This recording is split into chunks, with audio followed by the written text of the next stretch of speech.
na hakuna urafiki.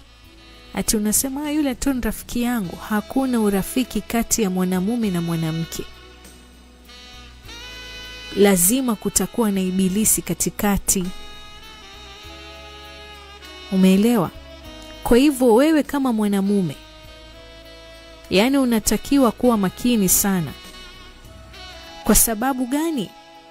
Huyo mke wako muda mwingine mnapata frustrations ndani ya ndoa, kwa sababu ndoa nzuri ama mahusiano mazuri ni yale ambayo yanapanda shuka, yana changamoto nyingi sana. Sawa? So muda mwingine innocently mke wako anaweza mpigia rafiki yako, amwambie, shemeji, unajua rafiki yako ni hivi na hivi, ni hivi na hivi, ni hivi na hivi. Sasa yule rafiki anampatia shoulder ya kulean on. Na kama mwanamume ulikuwa hujui, mwanamke anaendeshwa sana na hisia. The moment akifeel kwamba hii sehemu ni safe, trust me, umekwisha.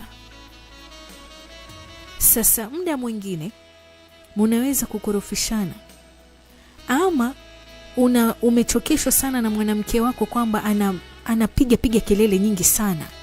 Umechoka hata kumsikiliza. Lakini usichokijua, mwanamke anapenda kusikilizwa, kuwa msikivu. Sasa the moment yuko na namba ya swahiba yako, yeye atampigia innocently kupeana zile frustrations ambazo nyinyi wawili mnazo, aidha kwenye mahusiano ama kwenye ndoa.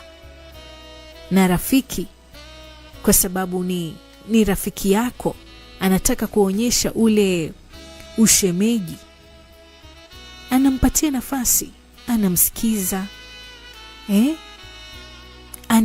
anambembeleza, anamfuta machozi wakati ambao anahitaji kweli mtu wa kumfuta machozi.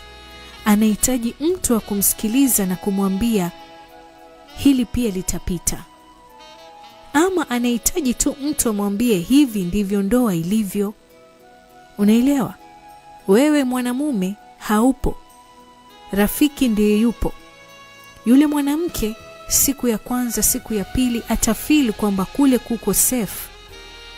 The feeling itself ya kwamba hapa ni safe, mwanamke hiyo inamtosha kugrow feelings kwa huyo mwanamke, kwa sababu kwa huyo mwanamume, kwa sababu hisia zake zimemwambia kwamba huku ni salama, anasikilizwa. Hata kama anaongea upuzi, mwanamume mwingine anamsikiliza. Na hivyo ndivyo utakavyokuwa umemkosa mwanamke wako. Kwa hivyo for me, I don't advocate at all wewe mwanamume mke wako awe na namba ya rafiki yako, ama rafiki yako awe na namba ya mke wako. Sio wote wanaweza kuaminika kuwa na namba. Wengine wako vizuri tu, wako namba za baadhi ya wake za rafiki zao, na wameweka ile limit kwamba ushemeji unabakia tu, na nitazungumza na huyu mke iwapo mume wake yupo. Lakini mwanamume ni nani? Mwanamume ameumbiwa kutamani. Mwanamume anaweza kawa na mke wake mzuri, ameumbwa akaumbika, ana kila kitu ambacho mwanamume mwingine akimuona atasema atatulia, lakini ismu ya mwanamume kaumbiwa kutamani. Kwa hivyo muda mwingine huu urafiki wa shemeji, sijui tunaitana shemeji, mwisho wa siku mtazima taa. Kwa hivyo for me, Coco FM, ladha ya pwani.